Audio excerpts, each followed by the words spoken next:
आज हमारे अध्ययन की प्लानिंग क्या है। पहली बात हम लोग पढ़ेंगे parallel plate capacitor with the dielectric slab present between the plates. ठीक है, मतलब अगर एक पैरेलल प्लेट कैपेसिटर है, इसके भीतर डाइलेक्ट्रिक मटेरियल डाल दिया जाए तो वो इसकी कैपेसिटी को कैसे प्रभावित करेगा, और साथ ही साथ हमें उस फार्मूले का डेरिवेशन करना है जिसके जरिए हम इसकी कैपेसिटी को निकाल सकते हैं। इसके पहले हम लोगों ने क्या किया है, बिना इस डाइलेक्ट्रिक स्लैब के कैपेसिटी निकाला है, और कैपेसिटी या capacitance of the capacitor was found to be equal to A epsilon naught by D. ठीक है, अब अगर इस डाइलेक्ट्रिक स्लैब को इन दोनों प्लेटों के बीच में अगर डाल दिया जाएगा तो क्या होगा, कैपेसिटी का क्या होगा। ठीक है, इस मुद्दे को हम लोग डिस्कस करेंगे और फार्मूला निकालेंगे, फिर थोड़ा सा यूजेस ऑफ कैपेसिटर्स के बारे में बात करेंगे और कुछ एक न्यूमेरिकल्स के बारे में बात किया जाएगा। तो चलिए आइए पहले टॉपिक को स्टार्ट करते हैं। Parallel plate capacitor with the dielectric slab present between the plates. यहां पर हमारे पास एक पॉजिटिव प्लेट है और ये नेगेटिव प्लेट है। इसका एरिया ए के बराबर है और इसका भी एरिया कितना है, ए के बराबर है, और इन दोनों प्लेटों के बीच में डिस्टेंस कितना है, स्मॉल डी के बराबर है। यहां पर इन दोनों प्लेटों के बीच में एक ऐसा डाइलेक्ट्रिक मटेरियल का स्लैब इंसर्ट कर दिया गया है जिसकी थिकनेस कितने के बराबर है, टी के बराबर है। ठीक है, तो जैसे ही आपने यहाँ पर डाइलेक्ट्रिक स्लैब को यहाँ इंसर्ट किया, इसने इसके भीतर अवेलेबल स्पेस को दो टुकड़ों में तोड़ दिया। एक हिस्से में ये तो खुद हो गया और दूसरे हिस्से में हवा हो गई। ठीक है, अगर मान लीजिए डाइलेक्ट्रिक स्लैब यहाँ पर नहीं हुआ रहता तो यहाँ पर इलेक्ट्रिक फील्ड कितना होता, E is equal to sigma by epsilon naught. हम लोग पहले पढ़ चुके हैं। सिग्मा क्या है, सरफेस चार्ज डेंसिटी, और यह sigma is equal to Q by A epsilon naught, इतना इलेक्ट्रिक फील्ड होता। लेकिन जैसे ही आपने डाइलेक्ट्रिक स्लैब इंसर्ट कर दिया, डाइलेक्ट्रिक स्लैब में क्या होगा, पोलराइजेशन हो जाएगा। पॉजिटिव प्लेट के साइड यहाँ नेगेटिव चार्जेज उत्पन्न हो जाएंगे, इंड्यूस हो जाएंगे, और इधर नेगेटिव प्लेट के सामने पॉजिटिव चार्जेज इंड्यूस हो जाएंगे। अब इस डाइलेक्ट्रिक स्लैब के भीतर थोड़ी सी अलग टाइप की चीज होने लगेगी। क्या होगा, हमने पहले आपको बताया पिछले टर्न पर कि यहाँ पर देखिए इस पॉजिटिव प्लेट और इस नेगेटिव प्लेट के कारण इस पूरे क्षेत्र में एक इलेक्ट्रिक फील्ड है E। ठीक है, तो वो इलेक्ट्रिक फील्ड इस स्लैब के भीतर से भी गुजरेगा, लेकिन इस स्लैब के पोलराइज हो जाने के कारण, इंड्यूस पोलराइजेशन हो जाने के कारण, देखिए एक पॉजिटिव प्लेट यहाँ पर तैयार होगी और एक नेगेटिव प्लेट यहाँ पर तैयार होगी। तो क्या होगा ये कि एक इलेक्ट्रिक फील्ड इधर भी तैयार हो जाएगी, उसको EP हम बोलेंगे, electric field due to the polarization of the dielectric slab. तो इसके बॉडी के भीतर दो तरह के इलेक्ट्रिक फील्ड है, एक एक्सटर्नल इलेक्ट्रिक फील्ड और एक इंटरनल इलेक्ट्रिक फील्ड है। एक्सटर्नल इलेक्ट्रिक फील्ड पॉजिटिव से नेगेटिव इधर है, और इंटरनल फील्ड इसके पॉजिटिव से इसके नेगेटिव की तरफ इधर है। तो नेट इलेक्ट्रिक फील्ड कितना हुआ, E माइनस EP, और वो इधर होगा, ये वाला कम होगा और ये वाला ज्यादा होगा। ठीक है, ओके। तो इसके भीतर जो इलेक्ट्रिक फील्ड बच के रह गया, जो बचा हुआ इलेक्ट्रिक फील्ड है, उसके बाद बारे में यह देखा जाता है for linear dielectrics E minus EP, बचा हुआ electric field inside the dielectric slab is directly proportional to the applied electric field. जो इलेक्ट्रिक फील्ड जिसके कारण पोलराइजेशन हो रहा है उसके ये डायरेक्टली प्रोपोर्शनल होगा। ठीक है, ओके। एक्सपेरिमेंटली यह देखा गया है, और जो बचा हुआ इलेक्ट्रिक फील्ड है E minus EP is equal to E by K। यहां पर 1 बाई K जो है क्या है, प्रोपोर्शनैलिटी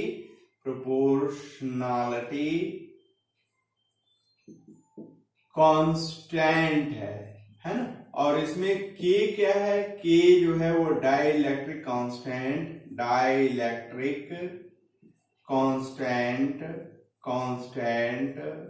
ऑफ द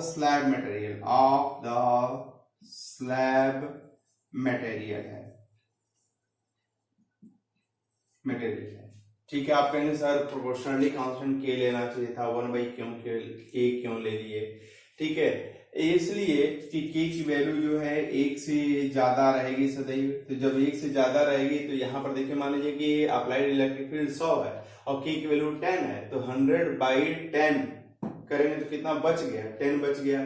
तो ये इसकी की वैल्यू सदैव 1 से ज्यादा होगी और वो उसके जरिए हम ये दर्शाने में सफल रहेंगे कि इसके भीतर इलेक्ट्रिक फील्ड कम रहेगी। ठीक है, ओके, थोड़ा आसानी है इसलिए भी ऐसा किया जा रहा है। अच्छा, अब आप अच्छी तरह से जानते हैं कि दो पॉइंट अगर एक दूसरे से डीप डिस्टेंस पर सेपरेटेड और उनके बीच में पोटेंशियल डिफरेंस कितना हो, v के बराबर हो, तो हाँ इलेक्ट्रिक फील्ड क्या होगा, पोटेंशियल ग्रेडियंट के बराबर होगा, v/d के बराबर होगा इलेक्ट्रिक फील्ड। ठीक है, तो अब देखिए यहां पर, अच्छा कैपेसिटेंस अगर निकालना है तो capacitance amount of charge on the plate divided by what, the potential difference between the plates, इस प्लेट और इस प्लेट के बीच का पोटेंशियल डिफरेंस। ठीक है, तो जब डाइलेक्ट्रिक स्लैब को आपने इंसर्ट कर दिया तो इस प्लेट और इस प्लेट के बीच का पोटेंशियल डिफरेंस नया क्या हो गया। तो आइए पोटेंशियल डिफरेंस के डेफिनेशन पर वापस चलते हैं। पोटेंशियल डिफरेंस की डेफिनेशन क्या होती है, एक पॉइंट से दूसरे पॉइंट तक यूनिट पॉजिटिव टेस्ट चार्ज को ले जाने के लिए जितना वर्क करना पड़ता है, that is called the potential difference between the two points. तो चलिए 1 कूलम्ब चार्ज को निगेटिव प्लेट से पॉजिटिव प्लेट की तरफ ले चलते हैं। तो यहां देखिए इलेक्ट्रिक फील्ड E है, कितना दूरी में, T2, हमने इसको माना क्या, T2 मान लिया। और कितना यहां पर इलेक्ट्रिक फील्ड कितना है, E-EP है, और हमने E-EP को पहले दिखा दिया कि E/K के बराबर है। तो यहां पर इलेक्ट्रिक फील्ड E-EP यानी E/K के बराबर है। ठीक है, और यहां पर इलेक्ट्रिक फील्ड कितना है, E के बराबर है, क्योंकि यहाँ स्लैब आया नहीं था तो इलेक्ट्रिक फील्ड जस्ट करता से यहाँ पर रहेगा। ठीक है, तो यहां से यहां तक लाइए, फिर यहां से यहां तक लाइए और यहां से यहां तक लाइए, तो आपको वर्क करना पड़ेगा 1 कूलम्ब चार्ज को। तो यहां से यहां तक जो ला रहे हैं वो V1 बोल दिया गया, यहां से यहां तक जो ला रहे हैं वो V3 हम कह दें, और यहां से यहां तक ले जो जा रहे हैं वो V2 के बराबर कर दें। तो यहां से यहां तक ले जाने में टोटल पोटेंशियल डिफरेंस कितना हो जाएगा, V = V1 + V2 + V3। पहले तो ये पूरा स्पेस क्या था, एक जैसा था, लेकिन जैसे ही आपने स्लैब डाला है, इसने 3 हिस्सों में तोड़ा, इधर हवा और यहाँ पर स्लैब, यहाँ इलेक्ट्रिक फील्ड E, यहाँ पर इलेक्ट्रिक फील्ड E, लेकिन यहाँ पर इलेक्ट्रिक फील्ड E नहीं है, E-EP है, एंड E-EP = E/K। यह E, यह वाला E है। ठीक है, ओके, तो हमने मान लिया इन दोनों प्लेटों के बीच आइडिया कैपेसिटेंस इस अवस्था में क्या होगा। तो इसके लिए हम जान रहे हैं कि amount of charge on the plate divided by the potential difference. काश मुझे पोटेंशियल डिफरेंस पता चल जाता तो मैं कैपेसिटेंस के लिए फॉर्मूला प्राप्त कर लेता। तो उसके लिए हम क्या करेंगे, पोटेंशियल डिफरेंस की बेसिक डेफिनेशन की तरफ वापस जाते हैं कि यहां से 1 कूलम्ब चार्ज को यहां से यहां तक लाएंगे, देखेंगे कितना वर्क करना पड़ा। वही वर्क क्या कहलाएगा, वही वर्क कहलाएगा इस प्लेट और इस प्लेट के बीच का पोटेंशियल डिफरेंस। तो चलिए यहां से यहां तक लाए तो मान लीजिए वर्क V1 करना पड़ा यूनिट चार्ज को, यहां से यहां तक ले आए तो V3 के बराबर करना पड़ा, और यहां से यहां तक लाए तो क्या है, V2 के बराबर करना पड़ा। तो तीनों को जोड़ दीजिए। ठीक है, तो यहां से यहां तक लाने के लिए कितना वर्क करना पड़ेगा वो पता चल जाएगा। तो इस प्लेट और इस प्लेट के बीच का पोटेंशियल डिफरेंस आपको पता चल जाएगा।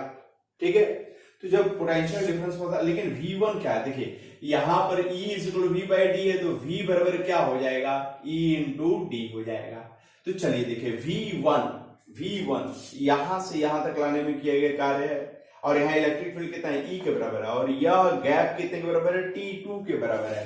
तो आप इसको लिख सकते हैं E × T1, चलिए इसको हम T1 बोल देते हैं और इसको T2 बोल देते हैं। ठीक है, थोड़ी सी गड़बड़ी हो गई है।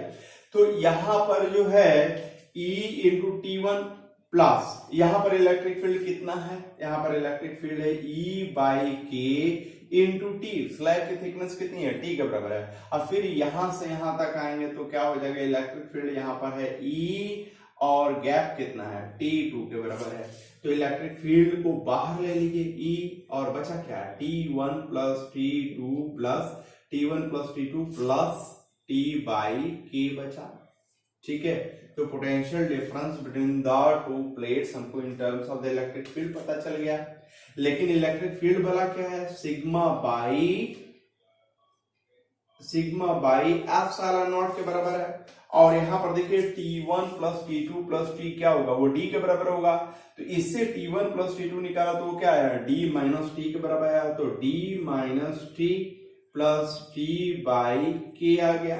ठीक है, और सिग्मा इज इक्वल टू क्या हो जाएगा, Q by A. Sigma is equal to Q by A. तो A एप्सिलॉन नॉट, तो V is equal to this much into D minus T plus T by K हो गया। ठीक है, तो इससे Q बाई V निकालिए, Q बाई V। तो this will be equal to A epsilon naught divided by D minus T plus T by K हो जाएगा। लेकिन Q बाई V क्या है, the capacitance of the parallel plate capacitor when dielectric material medium is inserted between the plates। ठीक है, तो सारा game कितना आसान हो गया, C is equal to Q by V is equal to क्या हो गया, A epsilon naught divided by D minus T plus T by K। ठीक है, K का वैल्यू क्या है, 1 से ज्यादा है, तो T बाई K की वैल्यू क्या होगी, T से कम होगी। तो मान लीजिए T 5 है और T बाई K मान लीजिए 2 है, तो -5 प्लस 2 कितना होगा, -3 के बराबर होगा। और D कुछ है, मान लीजिए 10 यूनिट के बराबर है, तो D जो है 10 यूनिट में से अगर 3 यूनिट घटाएंगे तो क्या हो जाएगा, 7 यूनिट के बराबर हो जाएगा। ठीक है, तो अगर मान लीजिए कि कोई मटेरियल मीडियम नहीं है इसके बीच में, तो कैपेसिटी क्या है, A epsilon naught divided by क्या है, D है। ठीक है, लेकिन जब आपने T थिकनेस का यहां पर आपने स्लैब डाल दिया, तो यह जो पूरी वैल्यू आ रही है वो D से कम आ रही है। D देखिए 10 है, ये 5 है, और ये क्या है 2 आ रहा है T बाई K, तो कुल मिलाकर के क्या आ रहा है, 7 आ रहा है। तो नई अवस्था में जो कैपेसिटी है, देखिए डिनोमिनेटर A एप्सिलॉन नॉट दोनों में सेम है, A एप्सिलॉन नॉट दोनों में सेम है, लेकिन डिनोमिनेटर इसका कम है और इसका डिनोमिनेटर क्या है, ज्यादा है। तो इसकी वैल्यू कम हो जाएगी और इसकी वैल्यू क्या हो जाएगी, ज्यादा हो जाएगी। इसका मतलब यह है कि डाइलेक्ट्रिक स्लैब को दोनों प्लेटों के बीच में इंसर्ट कर देने से क्या हुआ, capacity of the parallel plate capacitor बढ़ गई। ठीक है, ओके।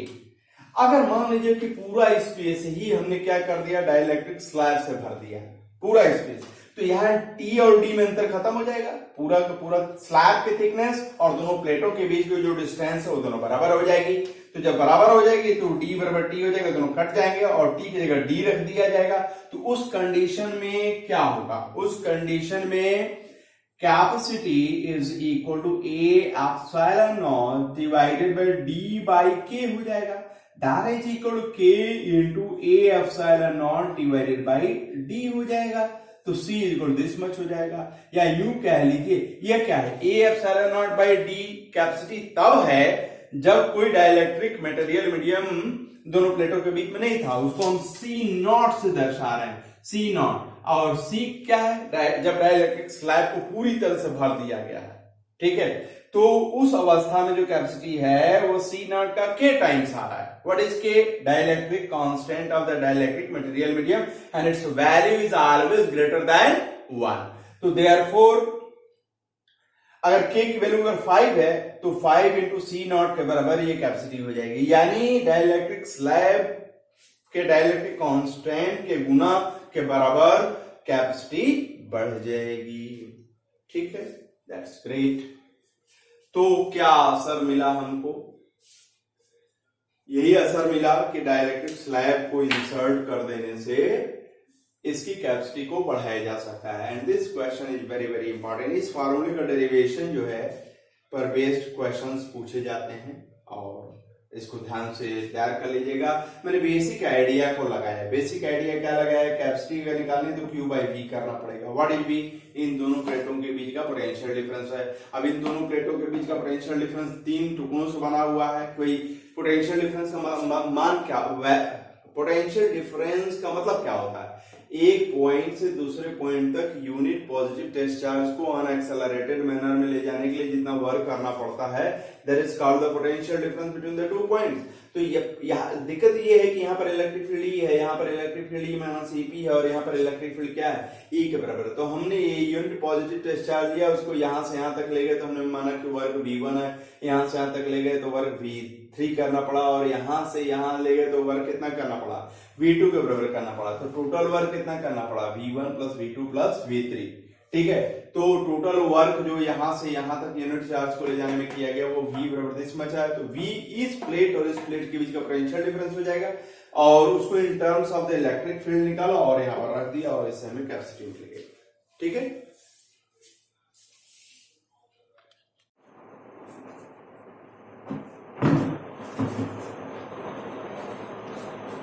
आइए कैपेसिटर्स के कुछ यूजेस के बारे में बात करें।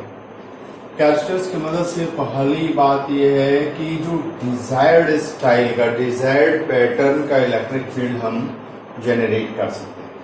ठीक है, अगर हम बिल्कुल यूनिफॉर्म चाहिए तो यहाँ पर देखिए इस तरीके से जो है आपने एक प्लेट पॉजिटिव ऊपर ले लिया और एक निगेटिव प्लेट नीचे ले लिया। अब देखिए यहाँ पर यूनिफॉर्म इलेक्ट्रिक फील्ड जनरेट हुआ। ठीक है, ओके। अब अगर मान लीजिए रेडियली आउटवर्ड या रेडियली इनवर्ड अगर जनरेट कर रहे हैं तो यहाँ पर आपने क्या कर दिया, एक स्फेरिकल प्लेट ले लिया और अंदर एक स्फेरिकल प्लेट ले लिया। मान लीजिए कि ये पॉजिटिवली चार्ज है, ठीक है, ये पॉजिटिवली चार्ज है और ये निगेटिवली चार्ज है। तो क्या होगा, यहाँ पर देखिए इलेक्ट्रिक फील्ड पॉजिटिव से निगेटिव, पॉजिटिव से निगेटिव, पॉजिटिव से निगेटिव, पॉजिटिव से निगेटिव, ये रेडियली आउटवर्ड हो रहा है। ठीक है, और यही अगर पॉजिटिव हो जाता है, ये निगेटिव हो जाता है तो रेडियली इनवर्ड हो जाता है। तो जैसी आप इलेक्ट्रिक फील्ड जिस पैटर्न का आप जनरेट करना चाहते हैं इसकी मदद से आप जनरेट कर सकते हैं। ठीक है, किसकी मदद से, कैपेसिटर की मदद से आप जनरेट कर सकते हैं। आप लोगों ने रेडियो बजाया होगा पुराने जमाने वाला। ठीक है, अब तो रेडियो है नहीं, सब मोबाइल में आ गया है, लेकिन रेडियो में एक ट्यूनिंग बटन हुआ करता था, इसके माध्यम से हम विभिन्न स्टेशनों को मिलाते थे। तो एक्चुअली होता क्या है, वो एक टैंक सर्किट का हिस्सा होता है और उसमें वेरिएबल कैपेसिटर लगा रहता है। ये कई प्लेटें हैं और ये कई प्लेटें हैं। जब ये ऐसे इंसर्ट के जब आप घुमाते हैं तो क्या होता है, ये प्लेटें एक दूसरे में इंसर्ट होती हैं, तो आप आमने सामने का क्रॉस सेक्शन एरिया क्या होता है, बढ़ता है, जिसके कारण क्या होता है, उसकी कैपेसिटी बढ़ती है। और जब बाहर आता है तो क्या होता है, ये कैपेसिटी घटती है। तो ऐसे कैपेसिटर्स को हम गैंग कैपेसिटर्स बोलते हैं। तो गैंग कैपेसिटर्स का उपयोग करके हम ट्यूनिंग, रेडियो स्टेशंस की ट्यूनिंग करते थे रेडियो में। ठीक है, ओके। कभी कभी आप जो हम लोगों को सप्लाई मिल रही है वो एसी सप्लाई मिल रही है। ठीक है, तो एसी सप्लाई इस तरीके की होती है। कुछ मशीनों का प्रयोग करके हम क्या कर देते हैं, उसको इस तरीके से कन्वर्ट कर देते हैं। तो ये पॉजिटिव साइकिल, ये पॉजिटिव साइकिल, ये निगेटिव साइकिल एसी में है, लेकिन इसमें केवल पॉजिटिव पॉजिटिव पॉजिटिव है। तो ये डीसी हो गया, डायरेक्ट करंट हो गया, लेकिन देखिए इसमें उछल कूद है। ठीक है, तो इसको स्मूथ अगर करना है, स्मूथ करना है, कांस्टेंट, समय इधर बीता चला जा रहा है और ये कांस्टेंट बना रहा है, तो सर्किट में कैपेसिटर का उपयोग करके जो है हम स्मूथनेस ला सकते हैं। जो डीसी हमने जनरेट किया उसमें स्मूथनेस ला सकते हैं, समय के अनुसार फ्लक्चुएशन कम होगा। ठीक है, और जो टुल्लू वगैरह जो है उसको इंडक्शन मोटर बोलते हैं। उसमें क्या होता है, एक मैग्नेटिक फील्ड जो है रोटेट करती रहती है, जिसके कारण उसमें रोटेशन होता है ना, जो उसका रॉड वगैरह है वो रोटेट करती है। तो रोटेटिंग मैग्नेटिक फील्ड जनरेट करने में कैपेसिटर का उपयोग होता है। आप देखिए पंखा जो है, पंखे में भी कैपेसिटर का उपयोग होता है। ठीक है, उसमें रोटेटिंग मैग्नेटिक फील्ड, मैं जोर दूंगा कि मैग्नेटिक फील्ड जनरेट करने के लिए कैपेसिटर का प्रयोग होता है, रोटेटिंग मैग्नेटिक फील्ड का प्रयोग प्रोडक्शन के लिए।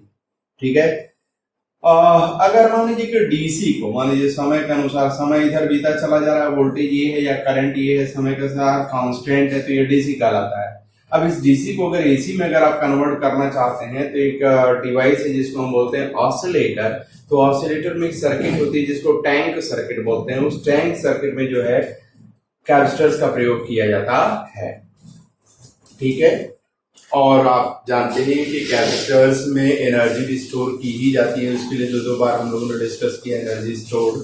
ठीक है, तो जैसे कैमरे में जो है बड़े अच्छे अच्छे कैमरे जो होते हैं उसमें फ्लैश होता है। फ्लैश एक बार फ्लैश कर दिया तो तुरंत फिर नहीं फ्लैश होगा। क्यों नहीं फ्लैश होगा? क्योंकि उसके भीतर एक कैपेसिटर रहता है, जब तक वो फुल चार्ज नहीं होगा तब तक वो फ्लैश नहीं होगा।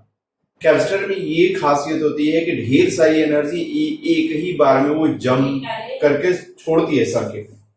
ठीक है, तो इस तरीके से ये तमाम उपयोग हैं कैपेसिटर के। इसके बारे में और आप पढ़ सकते हैं। जो मुझे जानकारी थी वो मैंने आपको बताया।